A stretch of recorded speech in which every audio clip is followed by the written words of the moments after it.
Okay, this is the last Chem 2 lecture video. This is on reaction mechanisms. You should have a packet that looks similar to this. We will be filling this packet out. Okay, so our first thing to discuss is, well, what is a mechanism? What is a reaction mechanism?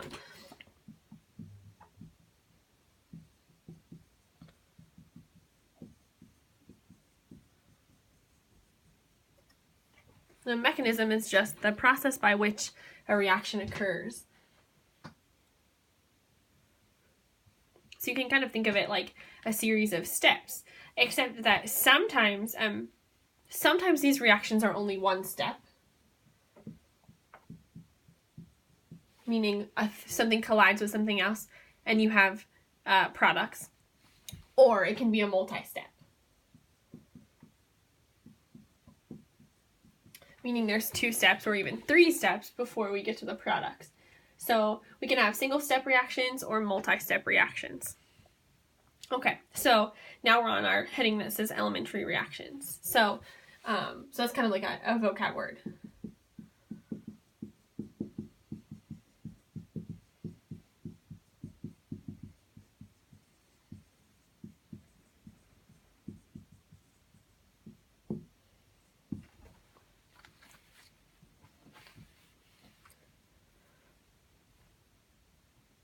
So an elementary reaction is defined as a reaction that occurs in one step.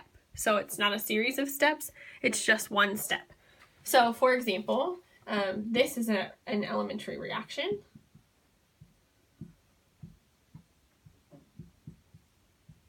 Because it occurs in one step.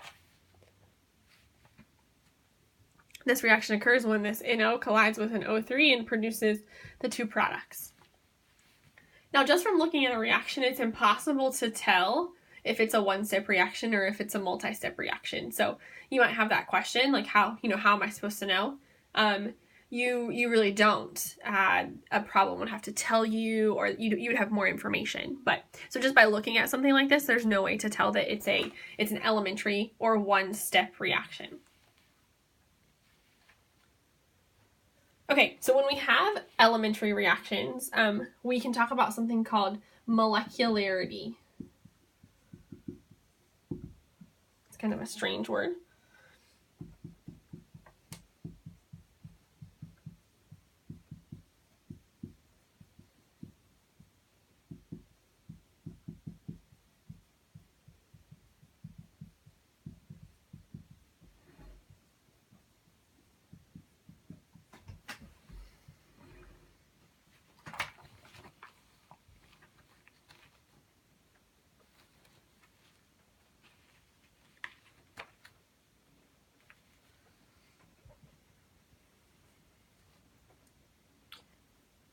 So the molecularity of a reaction is the number of reactant molecules that participate in an elementary reaction or in a one-step reaction.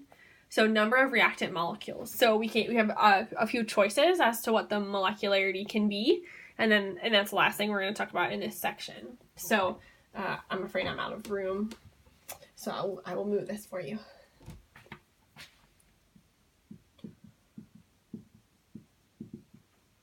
Okay, there are pretty much 3 classifications of molecularity, and it's all about how many reactants are colliding. So if you have one reactant, that's called a unimolecular reaction. Uni, if you think of like a unicycle, has 1 wheel, right? Means 1. So this would be something like, reactant A makes products. Okay, that's a unimolecular reaction because there's just one thing, A. Then we can have something that's 2 reactants, which you might guess is called a bimolecular.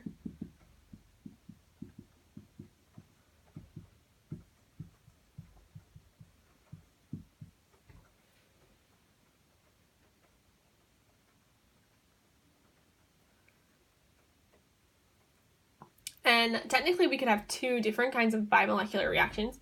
We might have something like this, A plus B yielding products. Okay, where A and B obviously are my 2 But maybe we have something like this, like an A plus A, or like a 2A scenario yields products, because that's still 2 reactants. So both of those would still be bimolecular, 2 reactants. And then of course we can have 3. You might think it's tri. It's actually not. It's a ter-molecular, almost like inter, but without the in part.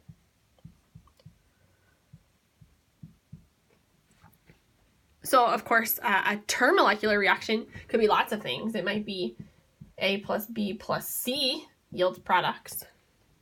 It could be something like 2A plus B yields products. It could even be, 3A yields products. But those,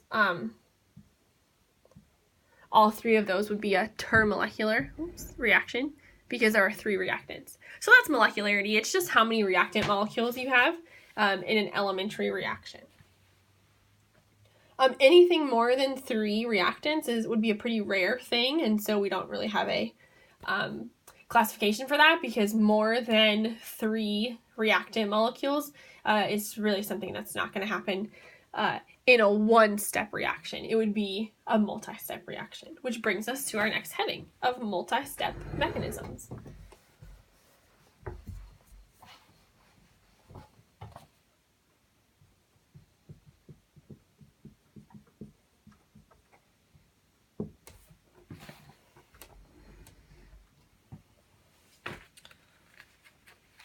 Okay, so multi-step reactions are reactions that occur in more than one step.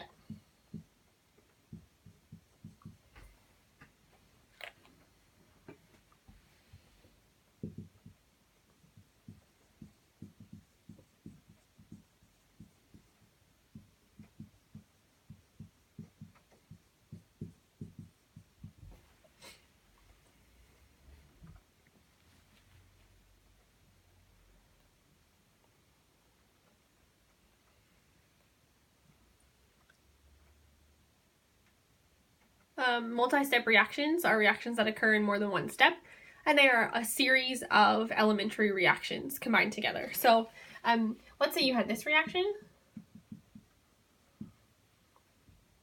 NO2 plus CO yields NO plus CO2. Okay. If that was my reaction, just looking at it, again, no way to know if it's elementary or multi-step. But then if I told you that it proceeds via a 2-step mechanism, that first, there are 2 NO2 molecules that collide, and that forms an NO3 and an NO. And then in the second step, that NO3 reacts with a CO to produce an NO2 plus a CO2.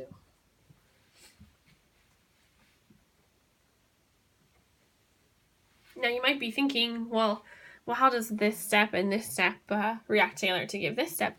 Well, actually, this is very similar to when we did Hess's law in the thermochem chapter. And multi-step reactions say that the elementary reactions have to add up to give you the overall reaction. So if you look at this and you use the same idea that we use in Hess's law, that this guy and this guy cancel because they're on opposite sides, and then this one and this one would cancel because they're on opposite sides, look what you have left. An NO2, a CO, an NO, and a CO2, and that matches this. So this is a possible mechanism for this reaction, that it's quite possible that it proceeds in 2 steps. Now, I want to talk about NO3 and what happened with him. Okay, NO3 is special in this case. He has a special name. Let me see. I'm gonna go up top. I'm afraid it's gonna be too low on here. Okay, so NO3 is neither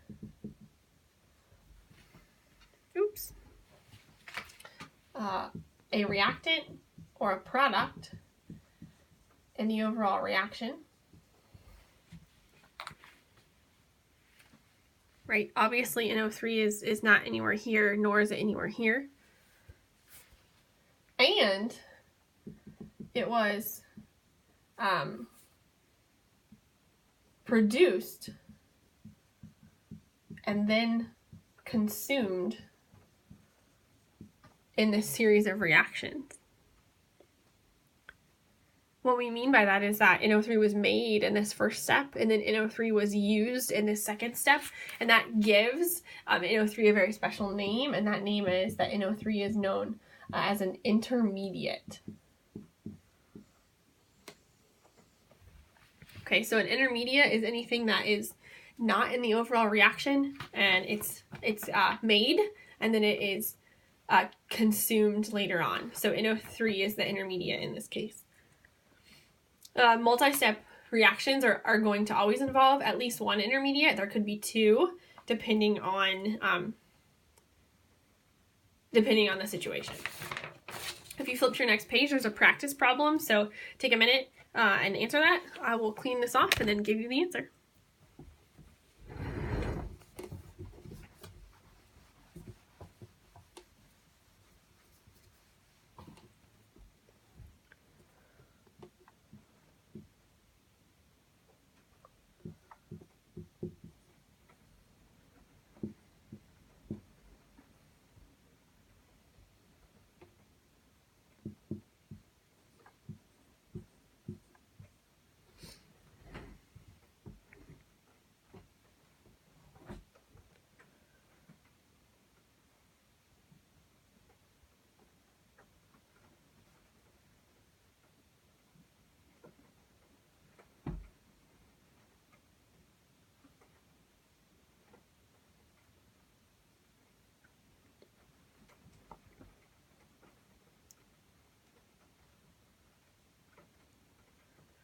Okay, this is a pretty easy question.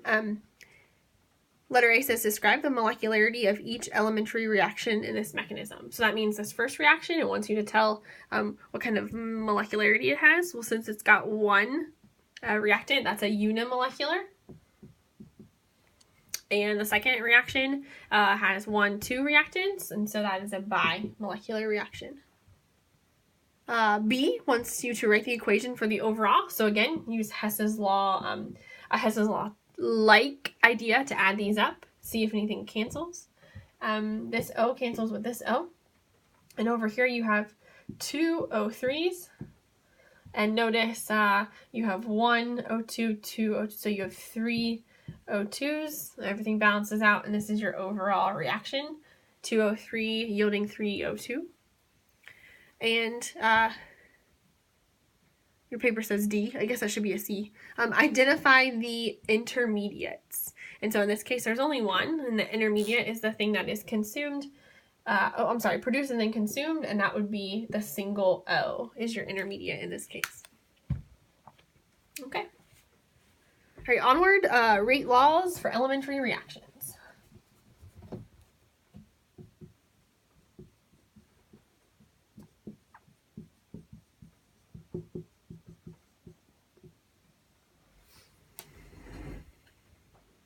Okay, so now we know elementary reactions are one-step reactions. They're very significant for us, and they're very significant because we actually know something about the rate law if we know a reaction is elementary.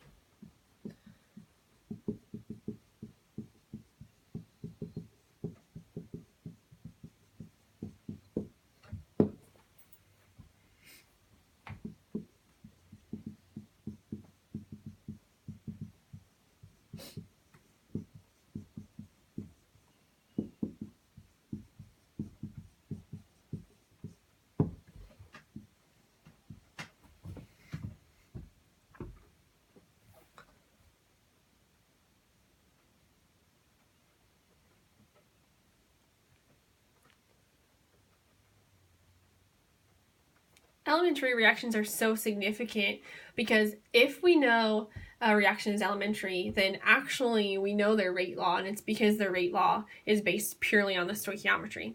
So see, I've been kind of lying to you a little bit in that I've said before that you can't use stoichiometry to predict rate law, and that's true for the most part. However, that's untrue in this case.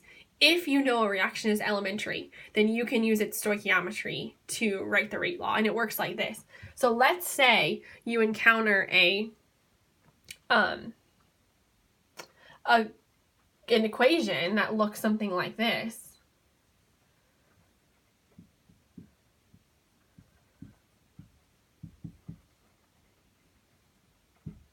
That's a bad example. Let's change it to this. So let's say you happen upon this reaction and they tell you that this reaction is an elementary reaction. Now, they would have to tell you that in order for you to be able to do this. If that's true, then the stoichiometry of this becomes your reaction orders and you automatically know the rate law. And so this is so easy in that we wouldn't have to do any work. We would know that A would be raised to the second power and B would be raised to the first power. But again, that's only if you're told that it's an elementary reaction. Absolutely only if you know. So if you're questioning, if you see a reaction and they don't give you any information on its elementary status, then you cannot use this. It's only if you 100% know that a reaction is elementary. You can cheat this and use your stoichiometry to write a rate law. So again, only if you know its elementary status. So at the bottom of this paper, there's a little chart, and it gives you a handful of elementary reactions, and it wants you to write a rate law in the box. So this is very simple. It's based purely on the stoichiometry, so go ahead and do that.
Okay, so there they are for that chart at the bottom of your page, based purely on the stoichiometry. Those would be your rate laws because we knew they were elementary reactions, and so we could use the balanced equation to write the rate law. And that's it for that.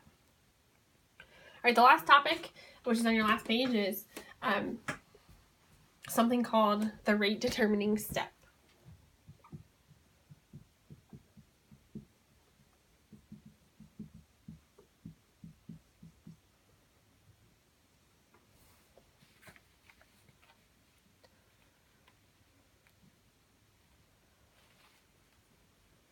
Okay, so I'm gonna approach this from a non-chemistry related example just for a second because this always works. It's a good one to talk about in this case. So let's say that Chem 2 is taking a field trip and we're all going to Dairy Queen and we're all gonna get ice cream. Okay, and the rule is no one can get their ice cream until everybody from our class gets there. Okay, so we have to wait until all members of our class are at Dairy Queen. That's the rule. And let's say that somebody in our class, I don't know, I won't call anybody out, we'll just say it's somebody. Let's say that somebody in our class has a broken foot and they're on crutches. And so we all head to Dairy Queen. We're all here, we're all waiting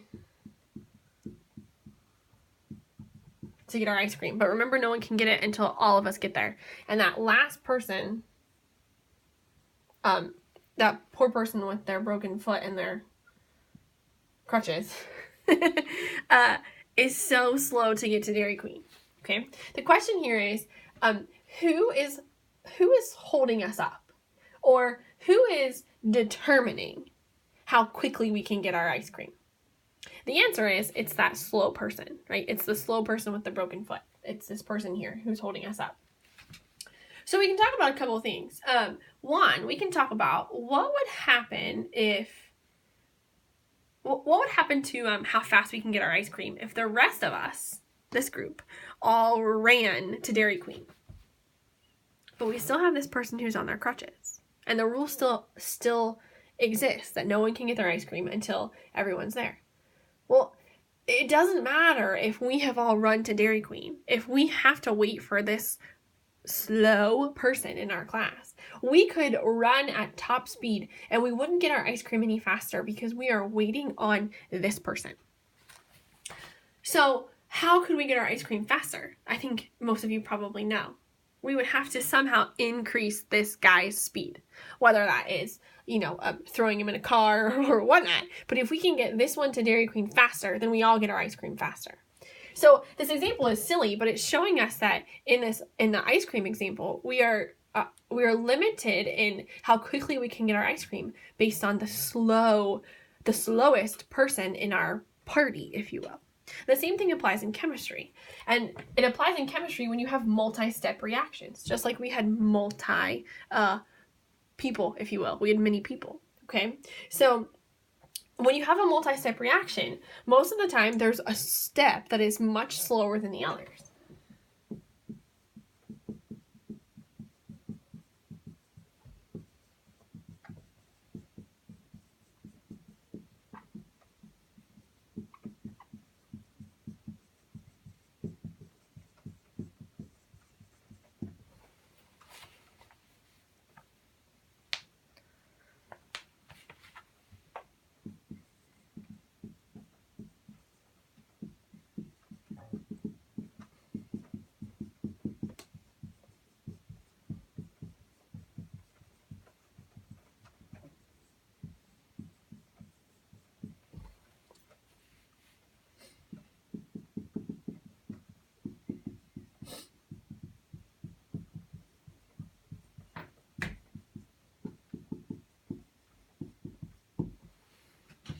Okay, I'll give you a minute to copy that down, and then we'll talk a little bit more.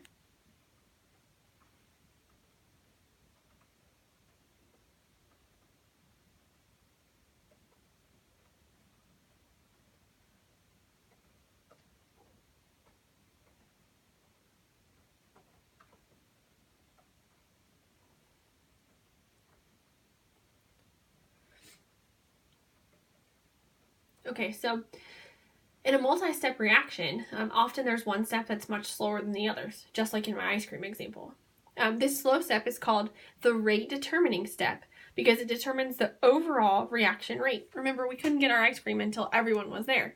And the same thing in a reaction, the overall reaction can't happen until the slow, it can't happen any quicker than the slow step, okay? So let's go back to, we saw this example just a little bit ago. Okay, this was a two-step mechanism.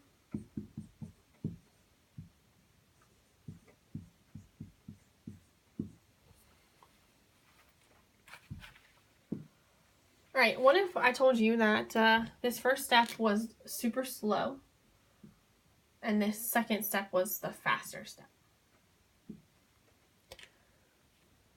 Well, if this is a mechanism, then these are elementary reactions. So because we know they're elementary reactions, I can write the rate law. This first one would be, I probably moved the board too far, sorry. The rate law for this first reaction would be K times the concentration of NO2 squared. And the second one would be K times the concentration of NO3 times the concentration of CO. Okay, NO3 times CO, because this is an elementary reaction. Now, if we do an overall reaction here and cancel out our intermediates, or our one intermediate, just NO3 is an intermediate, and we get our overall reaction, the question here is, well, what's this guy's rate law? Okay, that's the question we're facing. And if you go back to our ice cream example, remember we couldn't get our ice cream any faster than the slow person coming to Dairy Queen. So in this case, this reaction can't happen any faster than the slow step. And so the overall rate of this reaction is going to be equivalent to the rate of the slow step. And so the rate of this reaction is going to be this. And I know that only from the fact that that first step was slow. So the overall reaction rate is going to equal the rate of the slow step, the rate determining step. Now I want to show you this in a picture form because you're going to get a packet in just a minute that has some problems like this. Shoot, I shouldn't have erased that. Oh well. It's okay. So it was a two-step reaction, right? And I'm going to draw a chart for a second. A graph. Now I have no idea whether that reaction was endothermic or exothermic, so let's just make it up. Let's say it's exothermic, I don't know. Which means my reactants are going to be higher in energy than my products. But in this case, okay, don't draw this. It's not going to look like this. So if you think about it for a second, hopefully you can tell me why. It's not going to look like that. Excuse me, because that is a one-step reaction. It's only going to look like that if it happened in one step. It doesn't happen in one step, it happens in two. And if you go back and look at our paper, we saw that the first step was much slower than the second, which means that the first step has to have a much higher activation energy than, say, the second step. And that would be a much more accurate representation of this picture. So let's talk about a couple of things. Here's activation energy for the first step, right? Here's activation energy for the second step. Much larger, much slower. Here's delta H. Again, I just made it up because I wasn't sure if it was exo or endo. And this is that transition state. This is that transition state or activated complex. And this right here, any guesses as to what that is? That's your formation of your intermediate. Okay, in the valley. Your peaks are your transition states, your valley is your intermediate, and these, of course, are your reactants and your products. And that's a multi-step reaction in graphical form.